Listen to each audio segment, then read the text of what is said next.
त्याप्रमाणे पारणे बांधतात, झोके घेतात, फेर ठरतात आणि झिम्मा फुगडी खेळून नाच गाणं करून हा दिवस साजरा करतात. तेवढ्यावर ते थांबत नाही, तर काही स्त्रिया पारंपरिक पद्धतीने वेश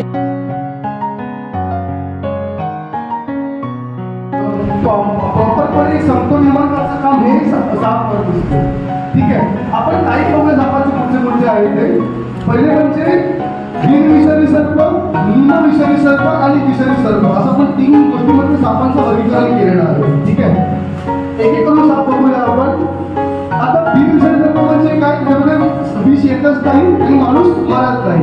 ठीक आहे, दुसरा येतो आपला निम्नविषारी सर्प. यांनी काय म्हणतात, तर माणसाला साप चावल्यावरती ताप येऊ शकतो, एलर्जी होऊ शकते, स्वेलिंग होऊ शकतं, पण हे माणूस मरू शकत नाही. तिसरा येतो विषारी सर्प पेनमसले, यांनी माणूस मरायचे चान्सेस आहेत अशा प्रकारे. माणसाला इकडे चावलाय तर इकडे मॉड बांधायची, इकडे का बांधायची?